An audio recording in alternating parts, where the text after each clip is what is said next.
Thanks for joining us. Savvy Social Mastermind Group is proud to be bringing you this presentation on learning how you can create online social media campaigns to produce double-digit sales increases. Let's first introduce everybody on the call, and then we'll dive right in. I'm Kim Adamoff, a partner in Savvy Social Mastermind Group. Go ahead, Christina. I'm Christina Motley, Kim's partner in Savvy Social Mastermind Group, an author, public speaker, and chief marketing officer on Demand by Day. Richard? Hi, I'm Richard Averett, and my company is Good Vibrations Consulting. We're a marketing company that helps small businesses and startups with their marketing needs.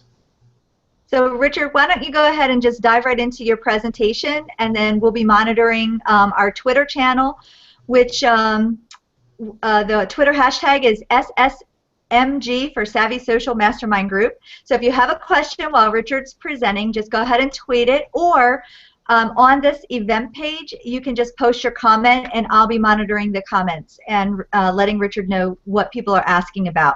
So Richard, why don't you go ahead and get started? Well, first of all, thank you very much for having me. I really appreciate this opportunity. I started Good Vibrations Consulting about 2 months ago. Previously, I served as marketing director and executive, vice president of operations, for Smithfield's Chicken and Barbecue.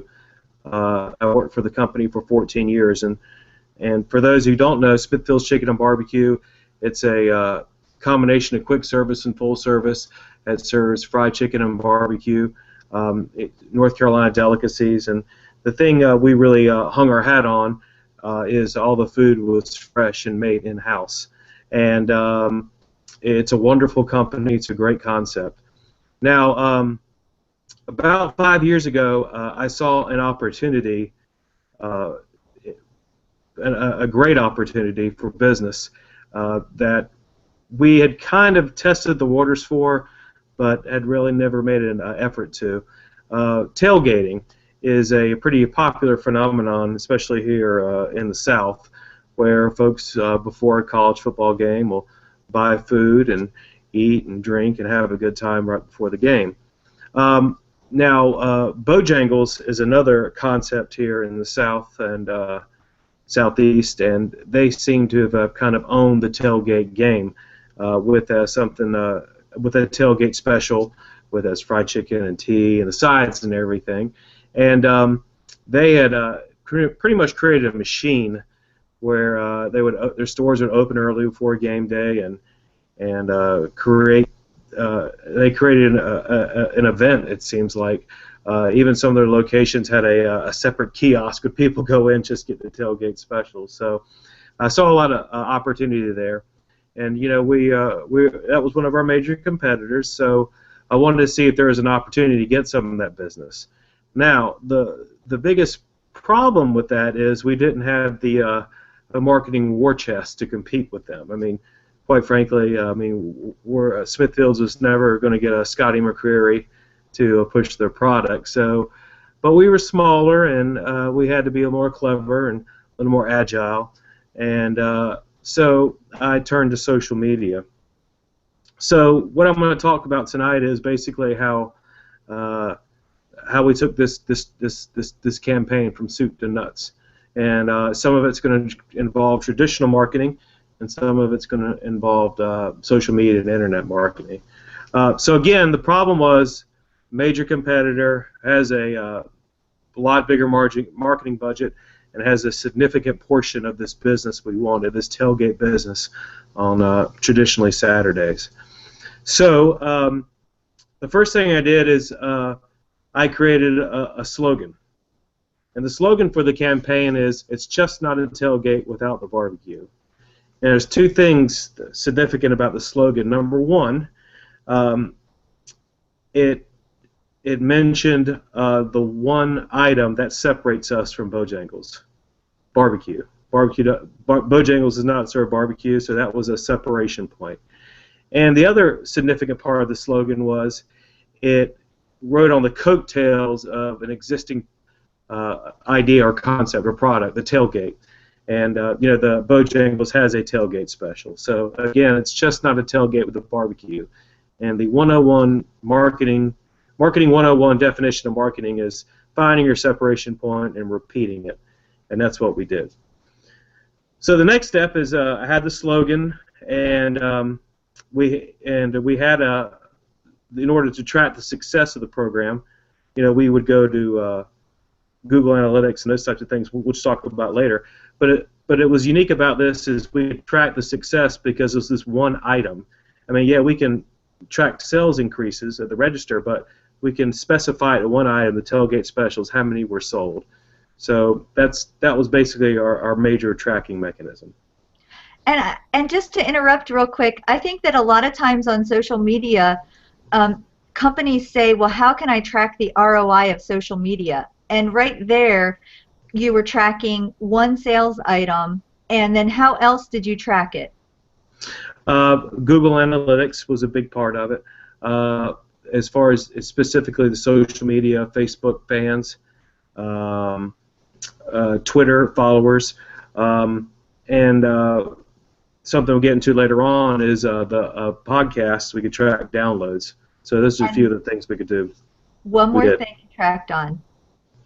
The oh, that's right, the coupons. That's right. That's the old folks would bring in coupons. We'd send an e-blast or the download from the website. So that's the old-fashioned one. Yes, the Marketing 101.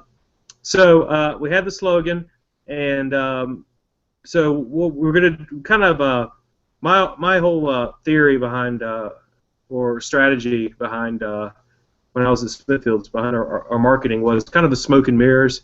It seems like we're everywhere, but we're not. And so what I like to use is a blend of different things, and there's no magic bullet. So what you need to do is do a little traditional and a little the new media. So, but again, we didn't have the kind of budget that some of our competitors have, and so we had to be selective.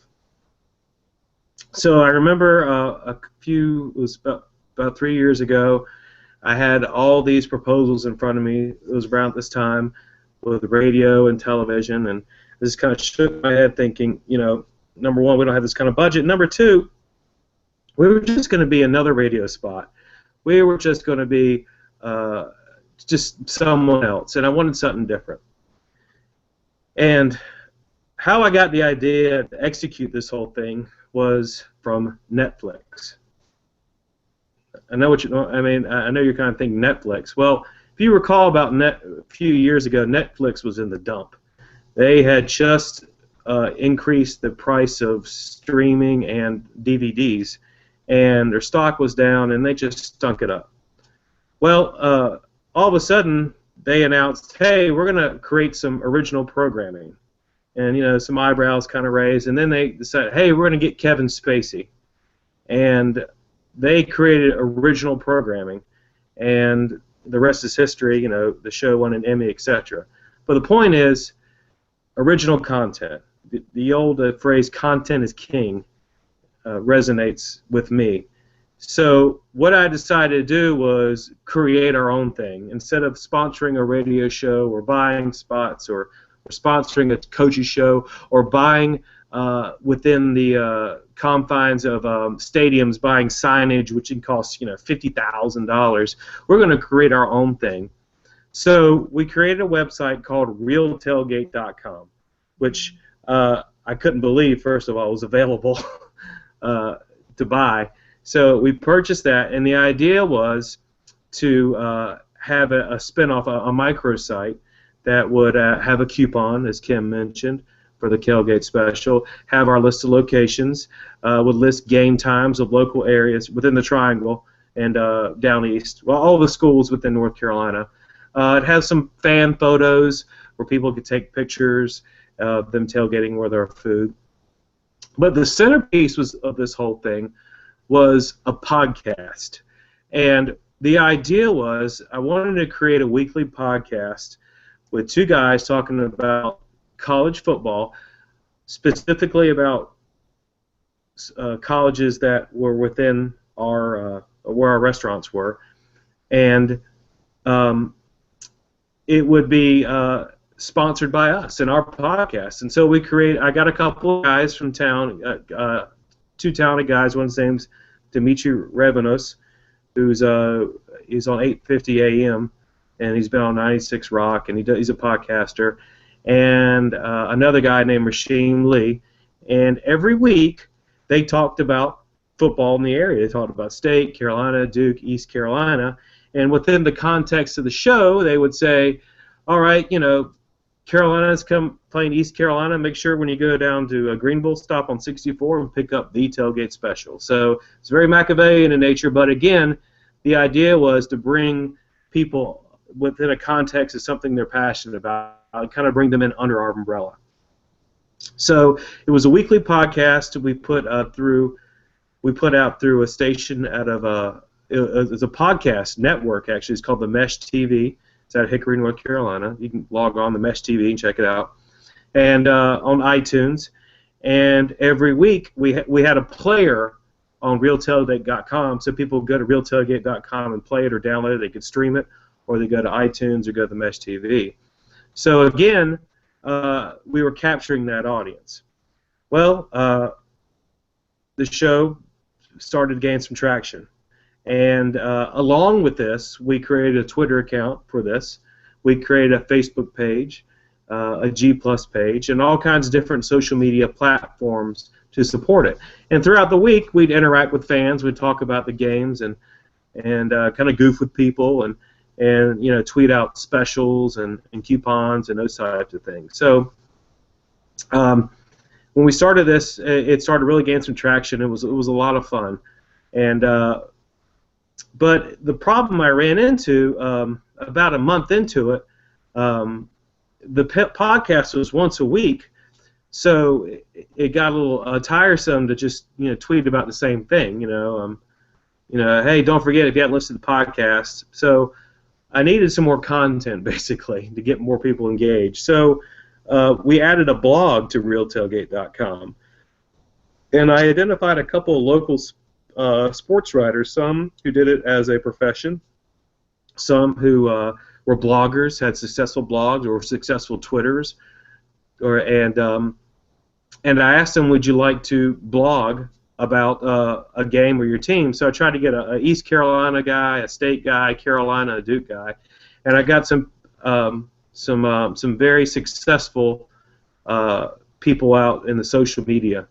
Kim, do you have a question? Yes, I do. Yeah. You mentioned the guest blogging, and that is something that I find is very challenging to identify. How did you identify who to go after to become guest bloggers on this? Because as a regular old business person, if I have a blog and I want to get somebody who already has an influential following on social media, how do I figure out who to go after? That's a great question. That's when I really started becoming in tune with Twitter, and I would follow the sports radio stations and national sports writers, but then I just started to pick up on some people. And the first one was probably a gentleman named Ben Swain, who's at the Ben Swain, and he is a Duke fan, and he is great on Twitter. He's very funny, very informative. And I just reached out to him and said, hey, would you be interested in writing about Duke every week? And he's like, yeah, absolutely. And then I was very fortunate. I got a couple other people. One's name is Shane Ryan, who lives in the Triangle and writes for Grantland, who's writing a book about the PGA. And I got another gentleman named James Curl, who runs a very successful podcast called the Riddick and Reynolds Podcast. And it's very successful. It's been around for years, and James is a great writer. And all of a sudden, that was the tipping point. That's when the page views blew up, just exploded. Especially when I put up James and stuff or Ben stuff, because the Duke fans and the State fans would just flock to the site. And it was great because the website was set up and there was a Smithfield logo right in the right-hand corner. And every time I'd post those their stuff, the analytics would go out the roof. Richard, so then, another question for you regarding guest blogs. So sometimes people pay for those and sometimes people don't. Is that something you paid for, or you just found willing experts to contribute for the cause. I paid for them. I paid for them because they were good, they were professional, and quite frankly, when you pay somebody to get something, you ask for it every week, you get it every week. You know, I mean, let's be honest. We have projects, and you kind of the free stuff falls on the bottom of the totem pole. So, excellent point. And can I also point out that you put those blogs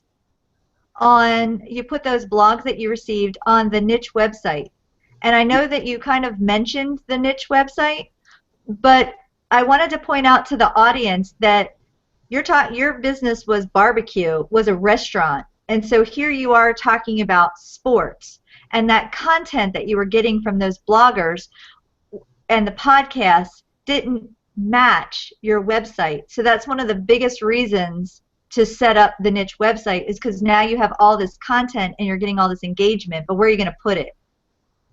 Yeah, and you know, the thing about it is too is the website, the blogs, or the podcasts for that matter, they weren't necessarily cheesy. Like, you know, I know like you'll see some blogs that are painfully obvious how the search engine optimization, how keywords are kind of shoehorned in.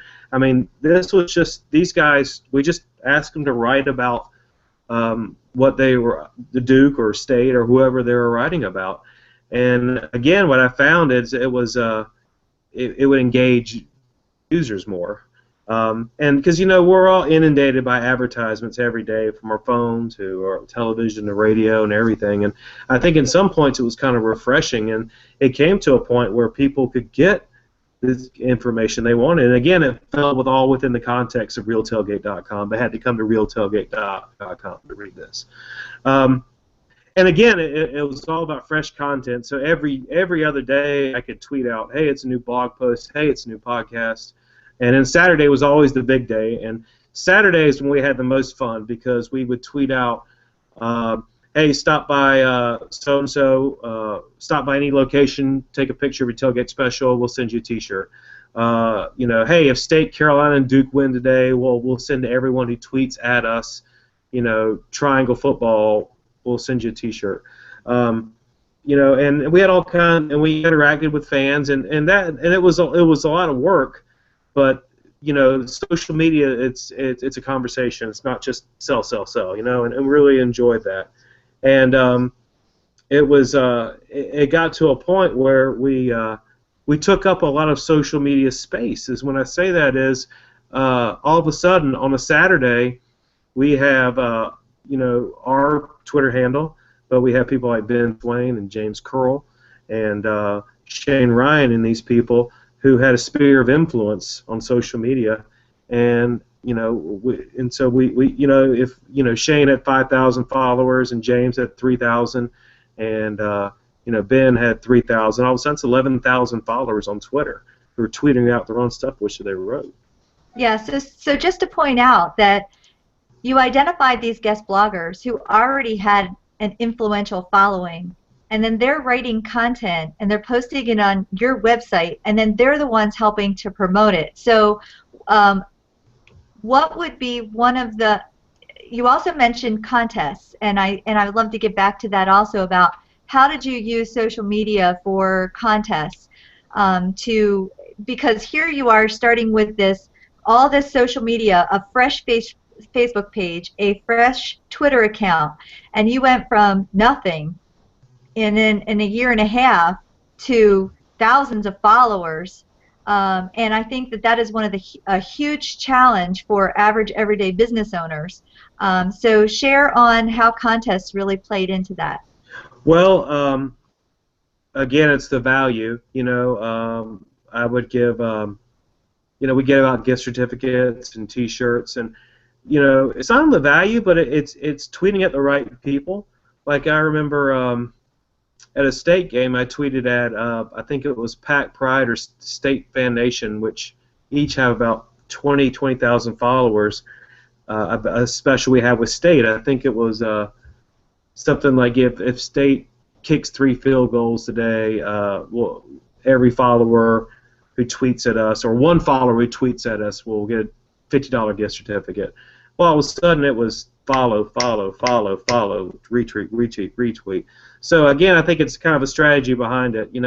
One thing that was a lot of fun I remember is, especially when the Triangle schools play each other, I'd say, looking for a State fan, looking for a Carolina fan, tweet, Tar Packer at us, and we'll choose one from each side, and whoever team wins a $50 gift card. And that was a lot of fun. That got a lot of retweets. And again, the alumni associations would tweet this out, or some other influential Twitterers. And don't get me wrong, I use Facebook a lot, and Facebook I figured out was all about images.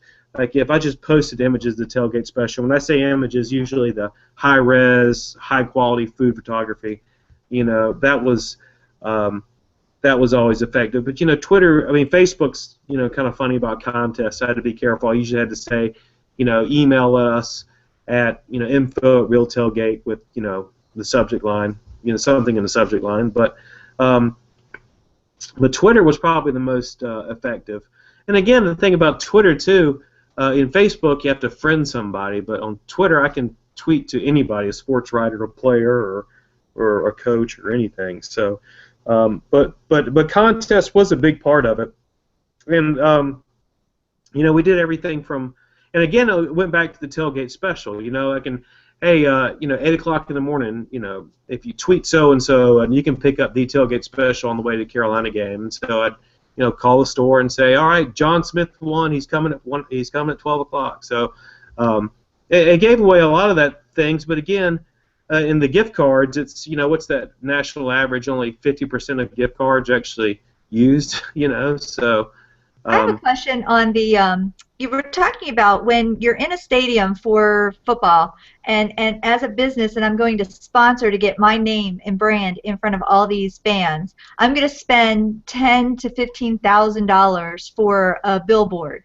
Do you know how much, because these contests, you were giving away $5 here, $10 there. We were constantly sending out gift cards to people. Did you ever add up, and I've never asked you, but did you ever add up how much you've spent on those gift cards and then correlate that with how much really you've saved, all that attention that it drew, and then how much you saved from spending that money on those billboards? That's a great question. We probably spent we'll use probably $50 to $100 a week, in 3 months. So, let's say max $400 a month. It's what, $1,200 in a 3-month period. So, yeah, I'd say that was a pretty good ROI.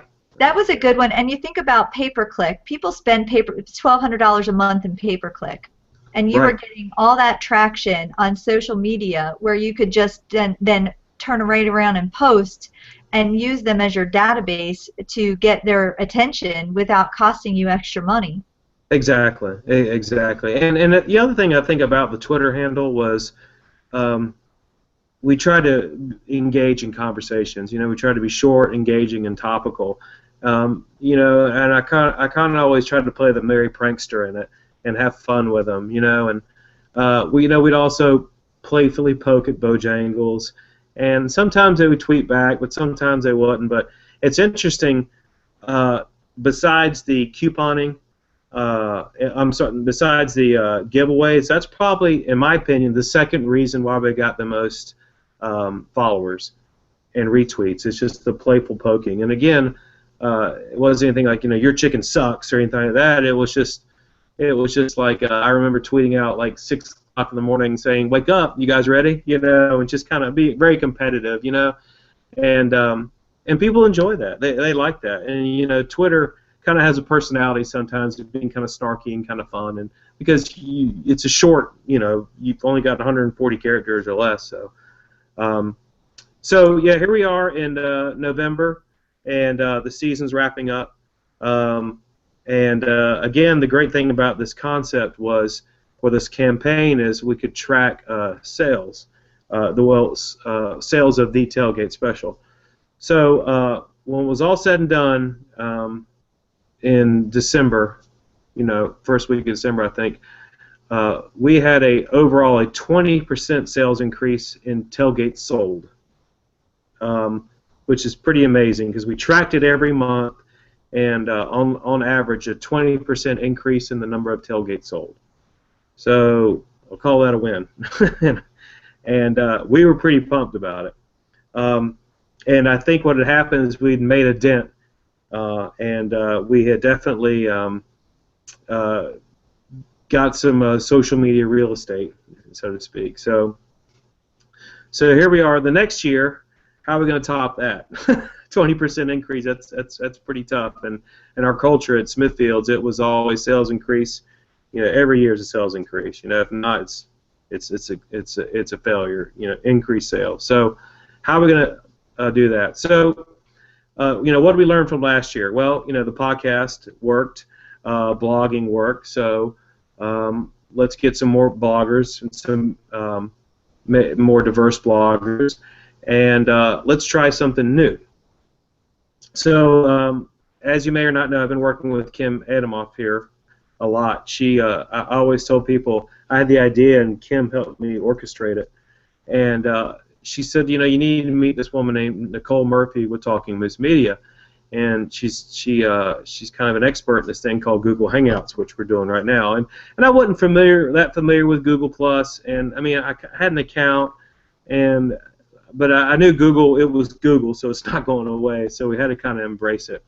So I met with Nicole, and she was explaining this whole concept thing to me, and I was like, wow, that's interesting. So I said, let me get this straight. So we could go on live on the internet, and I could say, get 4 or 5 of the bloggers to talk about football, and very similar to those ESPN television shows you see, like Pardon the Interruption and those types of things. And she's like, exactly. So in essence, we made a radio show with a podcast. Well, we were going to make a TV show with the Hangouts. So what happened is every Wednesday night at 9 o'clock, we had Ben Swain and James Curl and Shane Ryan, and we had guests who weren't bloggers like Lauren Brownlow, Joe Ovius, Mike Maniscalco, who were with 99 The Fan and 620 respectively, and they talked about college football. Hey, Duke took a big loss last week, or Carolina's in trouble, and State can't find a quarterback, and all of a sudden, again, it engaged the audience, and that was another way to track the business. I mean, track success of the program through page views and those types of things. So, and again, back to the concept is king thing here, is all of a sudden every day we had fresh content. So Monday we had a blogger who had a recap of the weekend. Tuesday, and then also with the podcast, it was an hour podcast. We broke it up in 2 podcasts, 2 half-hour intervals. So Monday we had a weekend recap. Tuesday had a podcast. Wednesday had a hangout. Thursday another more blogs. Friday another podcast. Saturday game day. So again, it was constant contact, and all of a sudden, RealTailgate.com was a place where they wouldn't necessarily get stories, but get feature articles. And I tell you, I met this gentleman named Sean Crest, who is a writer for Duke, who was a great writer. He's more of a feature articles type of guy, and he wrote this wonderful article about a Duke player, and it's called. The article was called Tuesdays with Ross. It's about Ross Cockrell, and this article, Tuesdays with Ross, was probably the most viewed article in the history of Real Tailgate. In fact, it got, Sean tells me he got a note from the ACC office to say how much he enjoyed it, and it got retweeted, and it was just, that was kind of the pinnacle for me as far as the blog. But, downloads increased on the podcast. And again, we took all the ideas from the previous year and made them bigger and better. And with Twitter and Facebook and everything, and all the social media components, we just added Google Hangouts. So it was all said and done. We had an 8% increase from the previous year. So in 2 years, we had a 28% 50% increase in tailgate specials sold. And starting off with an idea and about the marketing 101 I was telling you about, a separation point, and we used some. The main crux of this was social media and engaging in the fans and engaging them within the context of something they were passionate about, and football, and college football. And again, they're equally passionate about barbecue. If you live in the South for a long time, you know that's a signature item. So it was combining these two things, these Southern delicacies, if you will, of barbecue and college football, and intertwining them and engaging in our customers. And it was a lot of fun. And personally, the best thing I got out of this was not just a straw in my career, straw in my hat for my career, but I had some really formed some really great relationships with some wonderful people, with Ben Swain, Shane Ryan, James Curl, Sean Crest, J.P. Monday, Matt Purdy, just a laundry list of all these people, Dimitri Brashin, who got involved. And I think that was the thing about it. They had fun doing it. And they enjoyed tweeting about it, and they didn't feel like they were sellouts or anything. You know what I mean? Yeah, we paid them to do it, but it was like a club almost, and I think they really enjoyed it, and that's something we'll always go back to. So that was it, and I told my wife the other day, I hope I can replicate that magic, and then it was a lot of fun. It was very successful, and I don't know if I'll be able to do that again. I hope so, but and Kim was a big part of it. Again, she was kind of helped me execute the ideas, because I'd often call her or tweet her or text her at random, and she would kind of help me execute it. Because I know, I'll be frank with you, I've always told a lot of people about this. I know enough about this to make me dangerous in a bar conversation, and I have the ideas, and it's just basically the technical things that Kim was always a big help with, and I thought we made a good team in that capacity. So it was a lot of fun, and I liked working with you too on the campaign. Going back to the Hangout, though, I think that Google Hangouts are a really awesome way. The whole thing that you were talking about tonight was about creating original content, and how could you create content that developed an audience around it so that they would be engaged and you could talk to them on social media. And so using the Hangout was really instrumental with creating that content that didn't really cost you anything. I mean, I don't know if you paid the guys to be on the Hangout, but still, anybody can get on a Hangout if they have a Google account and interview somebody, and just like we're doing tonight, and creating content for our YouTube channel. So it's a really fascinating thing that, it's a little challenging to figure out sometimes, but it's a really great way to create original content. Well, that's the thing we always knew we were dealing with. I mean, it's a free service, and there were some things you dealt with. But all in all, if I look back at some of those shows on YouTube, and that was another thing too, is you could watch it live or you could watch it the next day and post it on YouTube. There were some really, really good shows, and there were some really, really talented people talking about some in-depth articles and in-depth issues at the time. And again, that was it was another component in the entire thing, and it truly engaged fans, and like you said, they had a lot of fun doing it. I mean, we had certain parameters, I always call them the family parameters, and but they still had fun, and they got into some in-depth conversations, and if you just look at some of the page views and some of the downloads, you'll see. So it was really neat. It was a three-pronged attack with the blog and the podcasts and the Hangouts, and it turned out to be really effective, and I'll miss doing it. Well, thank you so much for sharing all that. I've enjoyed going around and speaking about that campaign as well, because it was a lot of fun to be part of, and I think that what we did was we took one small concept and we thought about what are some of the ways that we can expand that concept. And I think that any marketer in a business, whether B2B or B2C, they can take one concept and think about all the different ways that they can expand on it and what else can they do with that one idea. Christina, do you have any comments from Twitter? I saw Daniel Goss made a really cute comment on G+, but it wasn't a question, so he likes your office. Oh, okay.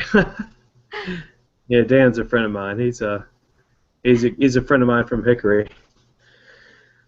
No, Twitter's been a little quiet. Yeah. Well, great. So we're going to wrap up tonight. And Christina, do you want to finish up? Sure. So if you like the taste of this, then check out SavvySocialMastermind.com. Kim and I bring you social media, in-depth, advanced topics each week, 10 o'clock Monday Eastern Standard Time. And then once a month, the first Tuesday of each month at 9 o'clock p.m. Eastern Standard Time, we bring a guest speaker. So complete calendar of events lives on SavvySocialMastermind.com, and we invite you to join us. Thank you. Thanks for having me.